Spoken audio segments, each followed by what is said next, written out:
Hi, I'm Elisabeth Njoroge, live from Nairobi, and you're listening to the Sugarhill Gang podcast.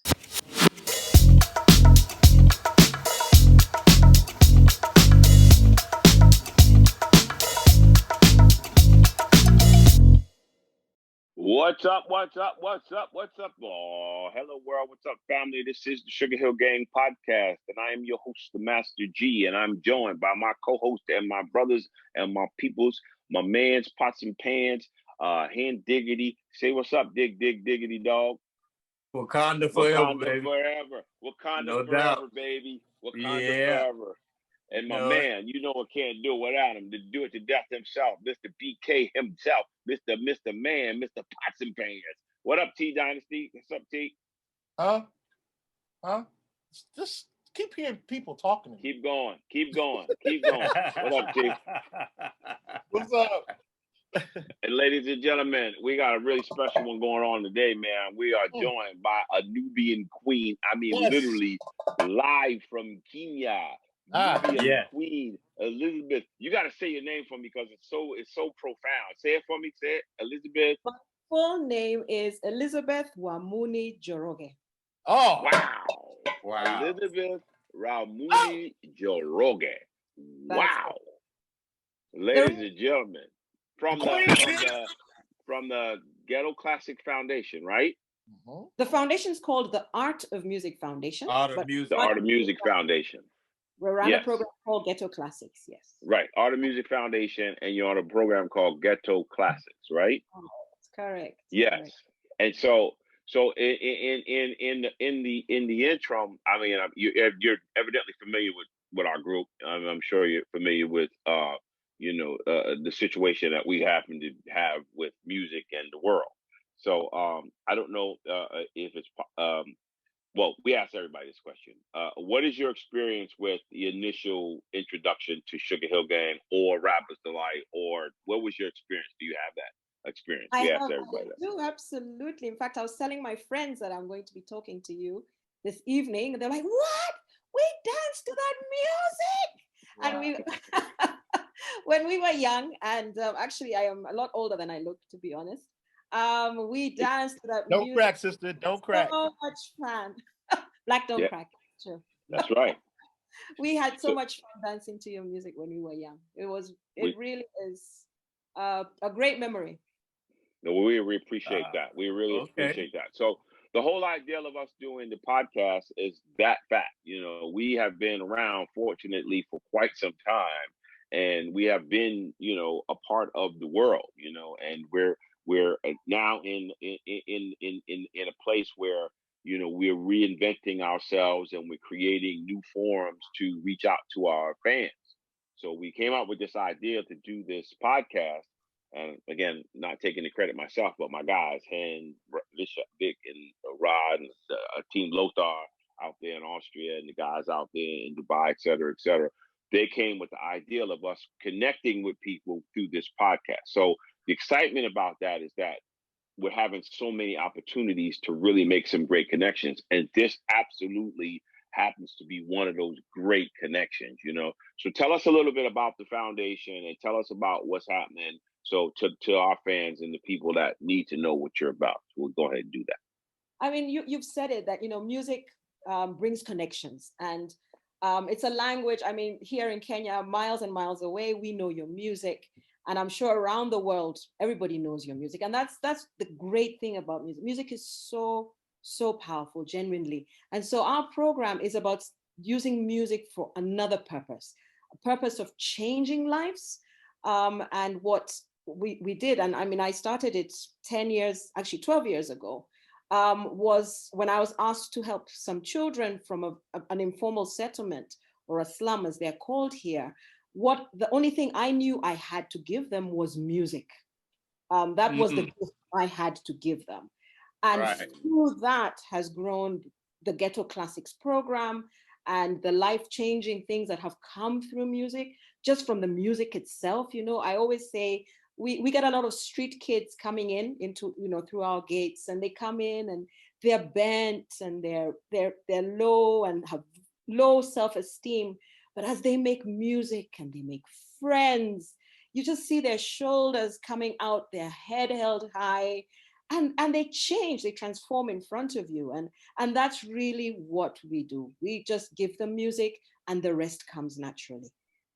It's a beautiful thing. It really is. It is. And you know, really is. us being musicians from childhood, you know, and that's the thing that's our common ground. You know, this version of Sugar Hill Gang, Mike, myself, and God rest his soul, Hank, you know, we're the first chapter of Sugar Hill, but from 2005 on, Diamond and Hen have been an intricate part of this version of Sugar Hill Gang. And the common ground that we have is that we all are musicians. So, you know, the vibe that is created when we create something transcends into the stage. It transcends into travel, and it transcends into, you know, when you sit down and eat dinner, you're eating and you're vibing with a person that you have a kind of like a subliminal connection to. And that's the beautiful thing about why this is so special to us, you know, today, because I mean, there's no secret. There's a lot of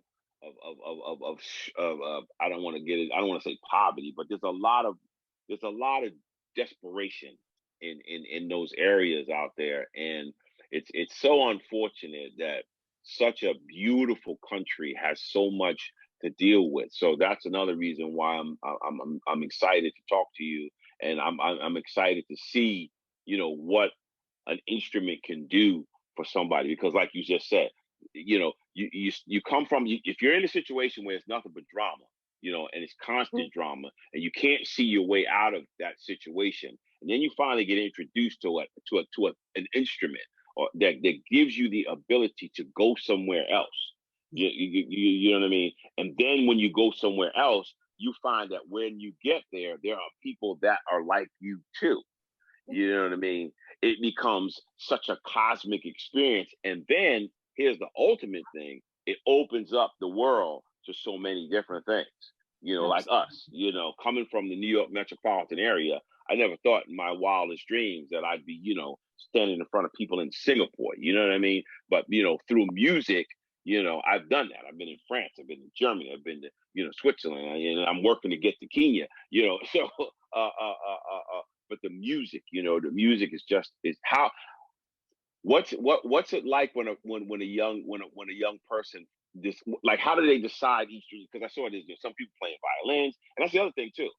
They're not easy instruments that these youngsters are playing. I mean, a violin is a tough instrument to play. A cello is a tough instrument to play. So what was the motivation in those instruments? Well, first of all, in terms of how do the kids come and get involved, it's a walk-in center. So we run a walk-in center. So any child or we have kids as young as 7. We have adults who come in even later in life. Anybody who's interested is welcome. And they come and they find a family. One of the reasons we picked formal art music, let me say, classical music. One, it's what I knew and what I've studied, but also because of the discipline in it. And whether it's music, I always say, whether it's music, whether it's art, whether it's the martial arts, whatever it is, I wanted it to be something that the kids have to work on every day. So every day you get better, you put something in and you get better and you keep coming, and you'll never reach the end. You know, you'll never be, okay, now I'm the master. You know, every day you have to learn something. And then another advantage is that through that kind of music as well, they get to play with other kids that they wouldn't normally have access to. So, you know, from the other side of the tracks, and that's something that we really invest in doing, that we have kids from one side of the tracks and they play alongside another. And at that moment when they're playing, in order for the music to be good, they all have to tune to one voice, to one note. They have to listen to one conductor. They have to listen to each other. And at that moment, it doesn't matter what you ate for breakfast, how much the shoes that you're wearing cost, what home you're going to at the end of the day.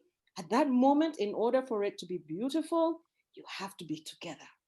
And that really, for me, breaks so many boundaries. And both sides learn from each other.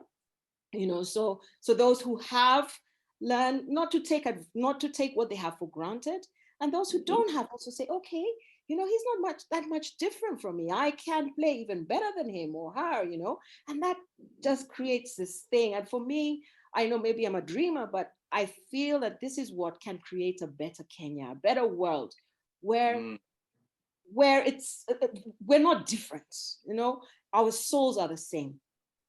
I guess when you just said that, when you said maybe you're just a dreamer, look at this. This stays in front of me. Oh yeah. It stays in front of me all the time. Yeah. All the time. Yeah. It's beautiful. No, I mean, it all begins with the dream, Elisabeth, and your dream has helped to focus children. I mean, during I watched your documentaries and the program, and when Henry called me, we were talking, and I was in like a, Henry he probably start laughing because I was like kind of like, yo, Hen, you. No, I watched it too, and I got the same reaction. You just to hear a person say, I've heard two similar conversations. Are you familiar with Kobe Bryant? Yeah. Okay. Yeah. Kobe said that it didn't matter what was going on in his world, that he knew that he could be by himself, but he had his basketball, and that's all he needed. I listened to one of the children say, I can have nothing, not even food, but I have music. Oh my God, it just gets you, because when you have nothing, you grow up and you have nothing, and you have something to turn to. Like you said, it puts people on a different page. A person that might not ever be able to deal with you, even in today's culture, where we have gangs and violence and all the rest of that, people will put down a gun for music. Yeah. People will put down what they're doing to look at the music thing. Your top guys who have been in the, in the music game, a lot of them have been imprisoned or had different lifestyles prior to the music, and the music took them somewhere else. So my complete praise to you, sister, for that dream. Yeah. Thank you. Absolutely. Elisabeth, also too, I want to add to that is the fact that, to me, I know you've watched CNN. Have you ever been on the show CNN Heroes? Yeah, why they honor people like yourself? I've watched it. I know CNN Heroes. Yeah, you should be on there, because what I watched of you, you've definitely inspired a lot of kids, and that's a good thing. To me, I think that us as human beings, I think music is just as much as a necessity as, like air would be number one. We need air in order to survive. 2, we need food. You know what I'm saying? We need water to drink. And I think music is number 4. I think without music, where would we be? Yeah. So tell me what inspired you to take the path that you're on right now? On a personal level, I would say music to me is like my best friend. It is who I am, and it is what you're saying. I breathe. I love music. I listen. I sing. All those things. That's who I am. And so it was, like I said, when I was asked to help these kids, it was what I had to give them. I mean, on another side, I mean, I came from a generation of, my parents didn't think music was a career. It was a hobby, and something that doesn't give anything. And so I went down the path of studying pharmacy, actually. So my degree is in pharmacy. And, I mean, there is also biochemistry. But even all along as I did that, music was part of my life, very, very, very, very much. And life just happened. I can't say anything else, but life happened, and music just pulled me this way. And I started off with these 14 kids. I didn't study music formally, and so I had to convince some teachers to come into the ghetto with me, and convince the kids to keep staying. And then it just grew. And I mean, I always say today that the reason our program has survived this long, despite so many challenges, is because it's owned by the kids themselves. It is their program. I am there to facilitate, I am there to help them solve problems. And maybe because I grew up on the other side of the tracks, I come from a pretty well-off family. My father was a civil servant, a senior civil servant. So I have connections, I know people. And so I have used that to give back to those kids, to open doors for them. But today I can say that they run it, they own it. And because there's so many gangs around us, we are always maneuvering these gangs, but because over the years, the gang leaders have kids in our program, they see the benefits, so they protect us. We are safe because of the gang. Nice. And so we've never, knock wood, we've never had a robbery. We don't have, our kids walk across the dump site to come and play, and they're safe because they're being looked after by the gangs.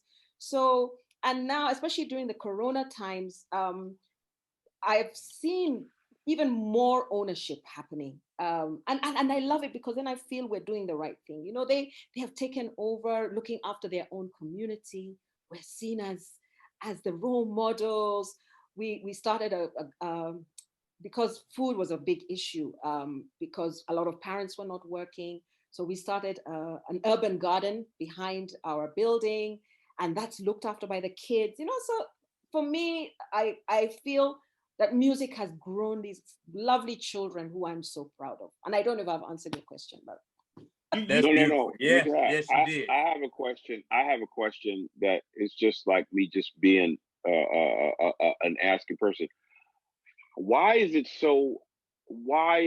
such a like night and day situation in Kenya? Like you said, like you grew up on the side of the tracks where things you somewhat well to do, and then like literally like in a division, it's like just why is it that way out there? I mean, I just this is just my curiosity. I've always wondered that. You know what I mean? I've always wondered that. Can you speak to that? It's well, bad. This is the Sugarhillgang podcast. We talk about everything. You could be talk about everything. Go ahead, air it out, sister. I just had to go there. But yeah. So talk about it. Well, in my opinion, I feel it's bad politics, and the politics of greed. We have lost what I think is our Africanness, in that people are not looking after each other. The people who have and who are in a position to change things only think about themselves and their families. Whereas I feel that you cannot be okay if your neighbor is not okay. You can't. That's right. You can't. So it's a sad thing. And one of the sad things is that you see that, you have a very rich and wonderful neighborhood with high gates and swimming pools and all that stuff. And right next to it is an informal settlement, because that's where the workers live. The people who will come and serve, who will come and cook and clean your house, they live in shanties around you. And that makes me sad. And me too. Yeah. That's why I'm saying it. That's why I'm bringing it up. Yeah. We have a wonderful, young, energetic class coming up. These majority of Kenyans are under the age of 25. And so I'm hoping that in my work and the work of all the others who are building kids, we can build kids who care about each other, who are going to change the story. That is I feel my role, and that's what I am trying to do. And I hope that in what we do through music, that will be our legacy, that we build a different youth. Right. Now, go ahead, G. Sorry. Have you cut me off? I'm sorry. Go ahead. You can go ahead. Go ahead. No, I was just going to ask you, Elisabeth, if do you think by teaching the kids music, by them taking on instruments and learning how to play, that leads to them wanting to be other things, to inspire them to become other things like doctors and lawyers and attorneys and owning their own companies and stuff like that? You know what I mean? Yes, the answer is yes. But I believe 100% that by teaching them music, it's like we change their DNA, who they are, you know, their values. Their value system changes. And so I can give you examples of, you know, like I currently have one of the boys, Simon, he was in the documentary that you watched. Yes. And right now he's in London. He's doing a master's at the School of Oriental Science, studying music and development. There's somebody else who just started medical school. Others who, you know, one we sent to Germany to learn instrument repair. So now he started his own business. Those are the great stories. But I also have stories of those who will not leave the slum, who will remain perhaps an artisan who fixes cars or welds things. But to me, that is still a success if they are a better person and they're choosing those in their home, in their community, they stand out, and that they're delivering the best version of themselves. That to me is what I want. I don't need them to be rich and famous or you know, doing these amazing things that people will talk about, but are they the best version of themselves? That to me is what is more important. Absolutely. Well, you know, in what people really don't understand is an individual who can live a day-to-day life and function at a high level, to me, is a real celebrity. That's honestly the truth. I mean, to be able to provide for your family, to be able to be, you know, a stand-up person, man, to be able to be good and kind to others, that's a celebrity. That's my definition of a celebrity, honestly. You know what I mean? Like, you know, people want to say, you know, gee, you're a celebrity. Now, I'm not a celebrity. I'm just fortunate enough to do what it is that I've been given the gift to do. Now, if there's some notoriety that's connected to that, that's just a responsibility that I got to deal with. But a celebrity is an individual that's doing that, that's coming from that situation. You know what I mean? That's coming from a situation where they're sleeping on the ground. I mean, like the dirt. They don't even have floors. You know what I mean? And they come up out of that, and then they end up, you know, like you said, being a mechanic, and they, you know, they have a good family, and it's the mother and it's the father and the whole 9 yards. I got another question for you. Have you ever been to America? Yes, I have. What were your thoughts? When were you there? And what were your thoughts? I have been a number of times for different reasons. Okay. When I was young, listening to Sugarhillgang. I was in university actually in Canada, and we'd come to the US to party all those years ago. Buffalo? Did you go to Buffalo? Yes. Did you come down to Buffalo? I know. You're in Toronto. But that was in Toronto. Yes, I was in Toronto, then I was in Hamilton. That's where I did my biochemistry degree. More recently, we actually have a partnership with Carnegie Hall. So we teach, we teach in a number of primary schools. We teach a program that we got from Carnegie Hall. So we're one of their partners. So that's one of the things. So I've been there a couple of times to meet with people there. Cool. I Very was cool. there in November. Is it November? Yes, November. Yeah, I was there in New York, and I went to Yale as well. Okay. You know what? The documentary really does not do what it you know, like all they need to do is put a camera on you and let you just talk. It feels like nourishment to the soil. You know, it is, you know, you're not only fostering good things, you're creating things. I'm not trying to make you go out here. You are. It's just your passion that's coming from within. When you're talking, like I'm like where is this person been like the whole time? Because she's talking to real. She's got a joyful soul. You want to be a president? She's got a joyful soul. She's got a joyful soul, man. You know, everybody doesn't have a joyful soul. No, you know what I mean? She was chosen for this. No doubt, no doubt about Oh, that. I love what I do. And I mean, I'm telling you the good things, but you know, I won't lie that there are also great difficulties, that there I are was going to ask you that. Yeah, there Yeah, are I the was going to ask you challenges. that. And I'm dealing with human beings. I personally have a daughter. She's 7, and I'm sure she's going to bust in here in a minute. But I also care for my kids like they're mine, and their problems are my issues, you know. And these Corona times particularly because we haven't been able to meet like we normally do. So normally we have, you know, it's an open center, anybody walks in, and then they have each other. So, you know, you have a problem, you're able to you meet somebody else with a similar problem, you make music, you laugh, it's much better, right? But Corona has been very isolating, and my kids are not in school because schools in Kenya are closed, and have been closed since March. So, you know, people are falling into the ruts, and the street is calling them. Yeah. So every day, you know, even I have so many issues going on at the moment. And yes, our purpose is music, but we look after the whole child. So you know, they have to be in school. So we have partners who pay school fees for those those kids who can't. We buy food for those who don't have food at home, and quite a few of them don't have adults in the house. And so we are, you know, my social worker is there making sure there's a roof over their head and all that sort of stuff. And those problems are just amplified at the moment. And so now finding partners, a counselor here, a social worker there, a mentor, actually, that's the biggest thing that we need.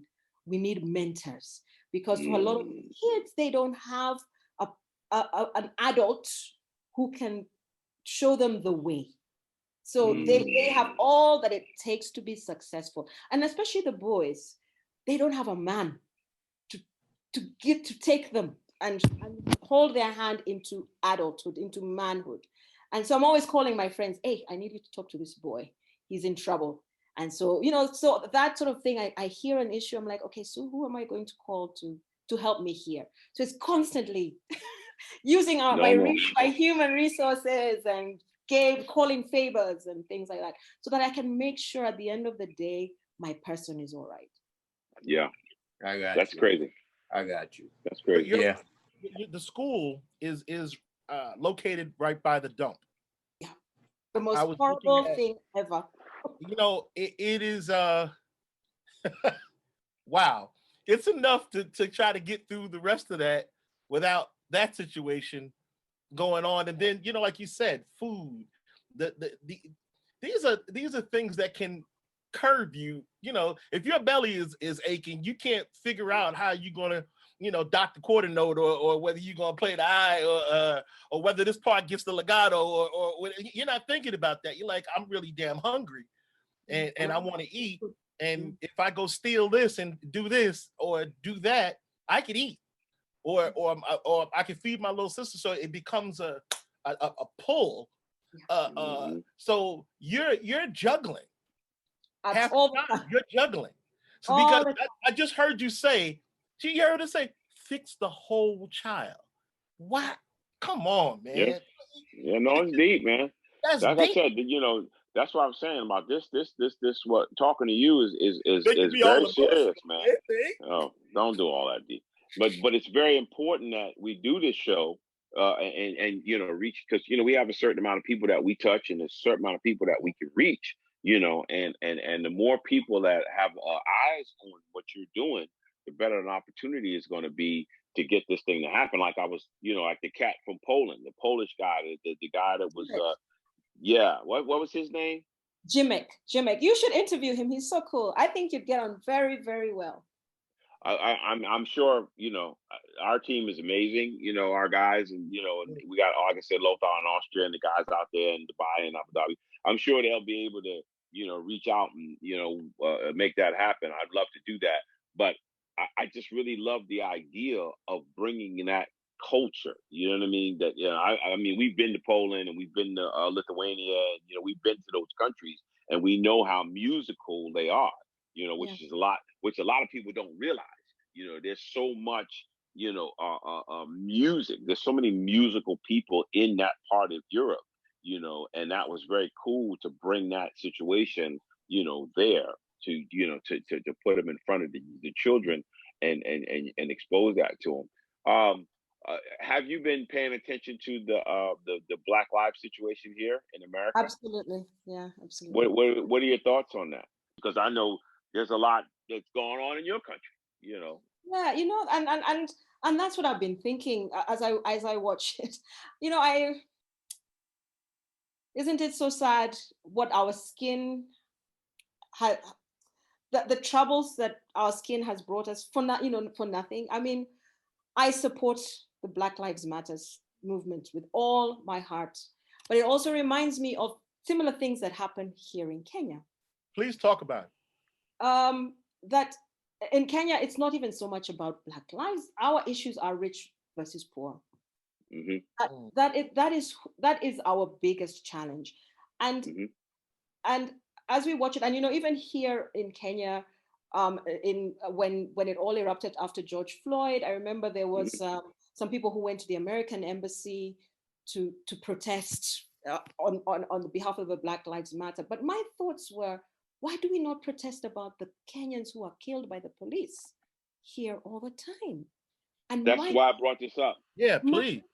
Mine, my kids. I know one of my kids was arrested for nothing in my center in front of everybody. And and the number of people I've had to bribe the police to get out of jail, and others who just disappear, and it bothers me. It hurts. Disappear. Sorry? Yeah, man. Come on. Speak on it. Disappear. Yeah. She said disappear. And I feel that you are lucky enough at the moment that you can actually protest and you will be heard. People are shot, they're killed, they're arrested and never seen again, and right, tear gassed, and for me, where on a personal level, I am protected by who I know and the people of influence I know, but my kids aren't. So my phone is on a lot at night because I'm called because so and so was picked up by the police because the police wanted a bribe.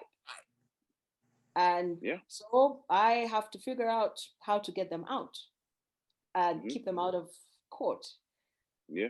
And that really bothers me. Well, and that's the reason why I actually did that is because I'm huge into film. I watch a lot of documentaries. I dig deep. So I've really been over the years. This is another reason why this is very exciting for me. I've really been entrenched in the actual way that people of our skin tone is dealt with in your part of the world. Like, yes, we're going through, major situations, the whole 9 yards, but America's a different kind of vibe when it comes to how you can say or do what it is that we do. You can literally go out and, block off Washington, D.C. and, you get a search. But over there, and it's happening, and it's been happening. I mean, it's been happening, just like it's happened over here. Africa's been around a lot longer than America. You know what I mean? So this thing is like you said, people literally vanish and have been vanishing, and it's just because they don't agree. They're not even talking about it. They just alluded to the fact that they don't agree. You know what I mean? So it is deep. I've just finished reading Trevor Noah's book, Born a Crime, and you should read it. It's an amazing. And isn't he South African? He's also South African, right? African. And in it discusses how one of the things the apartheid government did so well was to divide the Black people, divide you by your tribe, and that's the same thing with us. Our divisions are a legacy of colonialism. So when the Europeans decided to discover us, and that's like how you discovering us, and we were along, they then say, okay, so in Kenya, there's a big divide between the Kikuyus and the Luos, and they tell us that's the bad guy, and yet we're so stupid today, we still believe it. Yet we're one people. The other day I was in the I'd gone for to the Masai Mara, which is where all the game is, and there was a hyena attacking a wildebeest. And it dawned on me, if all the wildebeest ganged up against that hyena, it wouldn't have a chance. But instead, all the other hyenas are busy eating. They're getting full and they're okay, and they don't care that their brother is being eaten by a hyena. And that's us. That if we stood together, no one could touch us. Yeah. We're so busy filling our own tummy. No, listen, I'm serious now. I have thought about this for most of my adult life, okay? There are millions and millions and millions and millions of our people in that part of the world, right? Compared to the people that came to that part of the world to colonialize it and take it as their own. And if we would have done, or if the people would have just did exactly what you just said, using the hyena and the wildebeest as if they did that early on, we wouldn't even be having this conversation right now. Yeah, but instead we're told, oh, you're from here, that's your enemy. They divide us so that we don't come together. And believe it. Enemy. That's right. And that's what and believe it or not, part of that was brought over here. The same kind of concept. You know what I mean? They put the light skin against the dark skin. They put the young against the old. They put the people in the house and the people in the field. And they kept everybody at odds with each other because the same thing would have happened here had they not been able to pull that off. Because once again, the majority of the people got against the minority of the people that was running this nonsense. There's no way slavery would even happen. Because they would have got their ass whooped. You follow what I'm saying? And it would have been a done deal if every single pocket of people did it. Now, it happened in different pockets, but it's not publicized and it's not projected that it happened. And when it did happen, the powers that be did so much to disvalue that situation that it shook the other folks and everybody stayed in their separate thing. And a lot of that's the situation too that I've noticed and I've kind of witnessed or paid attention to, in your part of the world too. That's why I really wanted to bring this up, because I never had a chance to actually have a conversation with somebody about this, and it's been in my head for many, many, many years. And I agree, especially with the wealth that's in your part of the world too. You know what I mean? With the diamond mines and all of the other, DRC, one of the richest countries, but yet the people are so poor. Yet all the titanium, all the gold, all the cobalt, all comes from that one country. This is what I'm saying. It doesn't matter where you've gone, and even the people who have gotten here, we're still facing the same things. They're not separated into tribe, then they're separated into color, by gang member, by what have you. We talk about violence or against us as a people, and 80% of that violence is done to us by our own. Yeah. Because of this same exact mentality, just do it and it doesn't matter. I was having a discussion with my son, my eldest son, and we were talking about a song that was playing on the radio, and the song was basically saying, if you're out, you need to tuck your chain because, if you come, we're going to take it. We're going to do this and we're going to do this. And everybody's dancing to this. So I said, not only am I telling you I'm going to write a song about it, and then I'm going to do it anyway. So I'm just going to spread this further, that this is the behavior that I think is cool. So it's the same thing. Now it's being passed along through the music, through the acting out, through the way that the music is being disseminated. Listen, I don't want you to talk about anything that's positive, uplifting the Black people. I want you to call women bitches, hoes, emasculate, everything, just really just take it all apart, and you're going to do this to a beat. So I'm going to give you what you want, some music, and I'm going to teach you how to break it down even further so that now a woman is no longer even a thing. It's just an animal. You don't care about what happens to it. Believe me, but you were born to a woman. You're going to get married to a woman. You have a child with a woman, the most important, intricate being on the planet. We can't reproduce a damn thing. If the women are gone, we gone. Humanity is over. But the most important person in the world to me has always been a woman. Always. But in this term, you've done that. You pushed the woman aside and made her a thing, and they preach it. I always said, if you wanted to find out how fast you could change something, all you have to do is stop dancing to it. Oh, if wow. a woman stopped dancing to a song calling her a bitch or a whore, and she sat down, and guess what? The DJ will stop playing it because the women are going to be in the club. Okay. Yeah. Not only that, if you listen to a positive message, but we have so much focused on negative that a voice like yours is refreshing. It's water. It's cool water. To hear someone saying that they want to lift people up, that they want people to come together, that they want to make a whole thing. I've always said that children are sponges. You take a dry sponge and you put it on land, it's dry. You add it to water or any other liquid, it's going to what? Absorb that liquid. So you are nourishing the sponge the right way. Where we have done some other things. Sister, you need your voice heard a little bit more. Absolutely. Elisabeth, how has hip hop in general affected Kenya over there? What effect do you feel that hip hop is having on the community? It is a big voice here, definitely. And out of it has also grown our version of hip hop. We have what we call genge. We have our own hip hop groups, young people speaking about the issues of Kenya to Kenyans. And so, yes, it is a very, very, very loud voice here. And some of my kids, in fact, I was thinking about it today. I should have gotten one of my young rappers to come and join this talk. I think of one in particular. He's called Fabian, and he plays a trumpet like a dream. Honestly, his tone is, but his love is hip hop. He loves to rap, and I'll send you some of his videos actually. Okay, that'd be great. And I encourage it, and I tell those kids, no matter what kind of musician you end up being, be the best version of that. All I'm giving you is the ABCs. What you decide to write to those ABCs is your business, but you better be the best. Right.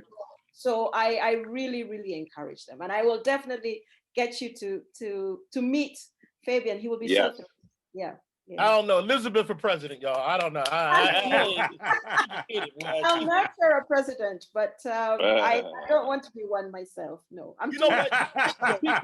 The people who speak the best, the persons who have the most sentiment for the people are never the leader. Yeah. We about to get rid of one. Y'all want him? No, thank you. You're saying that he would make an excellent African president.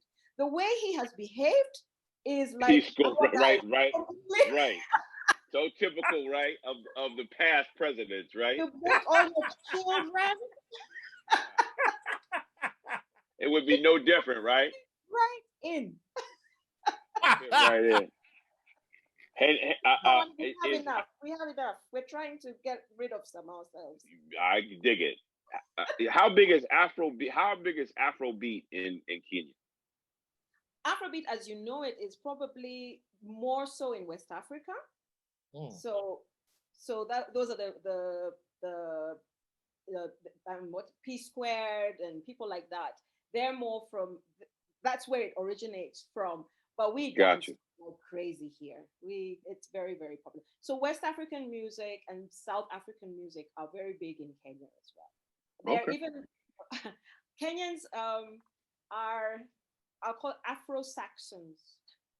We were so colonized by the British that we kind of forgot our own rhythms and beats, and I feel that there we lost out. And so when you listen to the music from South Africa and West Africa, it's more African and more soulful, And we are only now trying to find our own voices. What year did y'all win back your independence? 1963. Okay. Wow. But it's not, I mean, all the other countries did it at the same time, but right. We did go down very much, being very friendly with the British, and you still have some British ways, right? The country does. Right. Whereas the rest of Africa has still maintained quite a lot of their own identity from before, even the way they dress, Right. Elisabeth, going back to the music, did the project with Kurt Whalum, did that help your situation a lot? It's been a wonderful friendship, and he's still a great friend of ours. And I think the whole experience, it was our first recording that we ever did. And so that experience was an amazing experience with Kirk. I won't say that there's been a great financial difference in it, but in terms of the experience he's given us, in terms of that friendship, that is incalculable. It has changed us. It really has. And that pride, that the kids have. Hey, I played with Kirk Whalum. Yeah, I could tell by watching the video, right? The link, I could tell how much he was inspired and how much he was touched.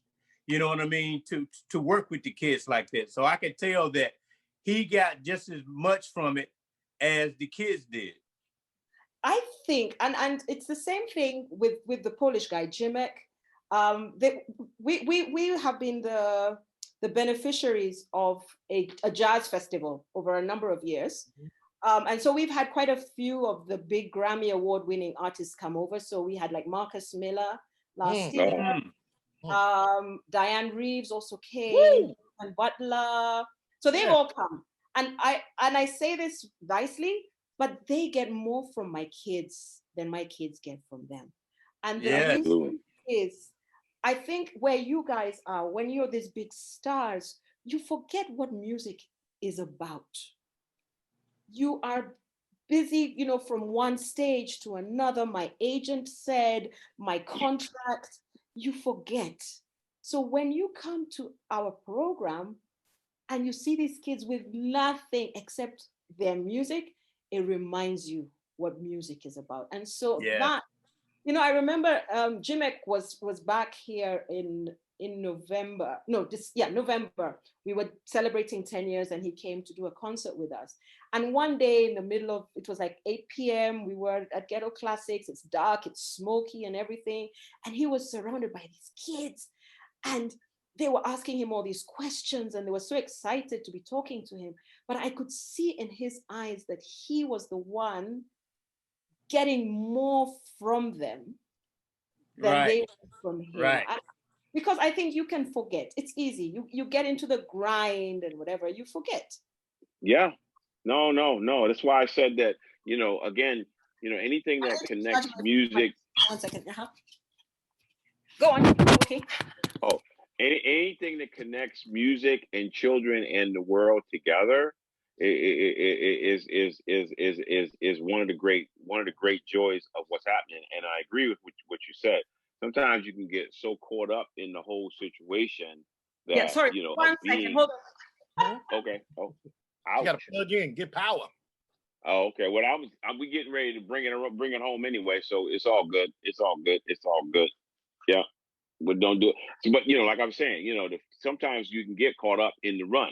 You know what I mean? You get like you said, you in different countries, you're on and off a plane, you're on stage, you're doing a press thing, you're doing all these different situations, and then you got to remember that it's all about the creation. That's why I tell people all the time that for me, it's all about the work. I mean, everything else that comes as a result of it, I'm thankful and I'm fortunate to be able to do it. But at the end of the day, the biggest gift of doing this is the one to do it with the people that I love, which is Hen, Diamond, and Mike, and the people that I'm connected to. And then the other thing is that I got this gift, and it wasn't something that I even asked for. It was kind of given to me. You know what I mean? And I'm able to take care of my family and see the world and make a difference and the whole 9 yards. and that is the pure essence of when you have a chance to do it on this level. You know what I mean? Mm-hmm. So yeah, I agree with that. I agree with you.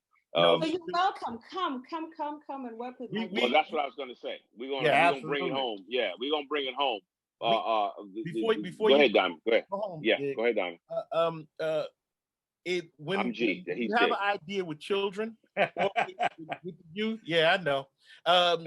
If you a couple of years ago, Hen and I were coming up with ideas of what to do with live performance, and we came up with idea of using kids from around the world when we do concerts, and we were able to actually do for the first time bring it to fruition in Singapore. We had college kids come and dance and play with us during the show at the F1. And it was magical. The kid, you listen to them talk and you really do get a whole lesson from them. Like these guys were in such a world, you know, but they would just like, you get to be on stage and play with your idols. You know, and as far as your students, you know, there's something that we need to do because they were a chorus of singers, right? And I heard them singing, and I was like, I started hearing music, and I said, all right, when we get down this path, we're gonna walk this together. We're gonna walk this together. So I'm gonna let G take you home, but we're gonna go do something, and it's gonna happen. It's gonna be beautiful. And absolutely. We have some dancers too now. We have some hip hop dancers and ballet dancers. It sounds like the great. Okay. And the music can be from America. You can rock it. There you go. So Elizabeth, before we go, do you have any questions for us? Do you have any questions for us before you go? No. I've learned so much just listening to you, and phenomenal. I'm just honored to be able to talk with you, really.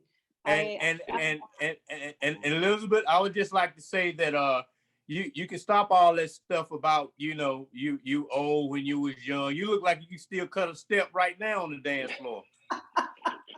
So I don't know where you're coming from with, you know, back in the day, you know, I used to dance, and you know, you look like you can still do something in the club. I definitely. I am turning 50 in 3 months' time. Oh, is that right? Years young. You're a young girl. You're a young girl. Really, you're beautiful. 50 years young. I can't rock it like I used to, but I can give it a good try. Well, and on that note, I'm going to say thank you so much, Elizabeth. I was so nervous about today, and I'm so. You enjoyed it, right? I have. I've had a good. Yeah, because we just people, you know, and I know that this is the misconception of us because of the fact of, you know, what we are and who we are to this thing musically and worldwide. People have a conception of us, you know, being a certain way, but realistically, like I said, at the end of the day, we're just a bunch of musicians, man, that you know got an opportunity to do this music thing, and we're thankful and we're grateful, and we're working to connect with our people. So, you know, this has been an honor. It's truly a pleasure. I'm definitely looking forward to, you know, seeing how we can figure out, you know, again, I got the best team in the world, you know, between, you know, the folks that are out there in Europe and my guys here in the States. I got the best team in the world, I'm telling you. So if my team says we're going to make this happen, believe me, we're going to figure out a way to make it happen. So on that, I'm going to say. Formally inviting you to come there over. It is. Absolutely. And spend with my kids, and we will have a wonderful time. We're going to figure it out. We're going to figure out a way to make it happen. Elizabeth, thank you so much for being a part of the show. We really want to thank you so much for coming on. That's our time. One more thing before we go. Every person that comes on this show, after they've done this show, we have to make sure that you understand that you are now officially a Sugarhill Gang family member. That's you are now right. Part of the Sugarhill Gang family. So when we talk to you from now on, we say, "Hey, Cuzzo." You got to respond back with, "Hey, Cuzzo." You are now Hey, Cuzzo. Hey, Cuzzo. Part of the Sugarhill Gang family. And thank you so much. I appreciate you. You know, this is the Sugarhill Gang podcast. I am the Master G. We love you for loving us. We love the world for listening to us and being down with us. It's all about peace and good music. I want you to say good night, T Dynasty. Say good night, T Dynasty. Good night, T Dynasty. Say good night, Hen Dog. Wakanda forever. Wakanda Elizabeth, forever. appreciate what you night, do. Elizabeth. Harry, Say good night, Elizabeth. No say doubt. Good night, Elizabeth. Elizabeth, can you say good night in your native tongue? Lala Salama. Oh my God. Lala Salama. Oh. Lala Salama. It's the man. Lala It's the Salama. Sugar Hill Gang And podcast. Peace, y'all. And we are. Ow.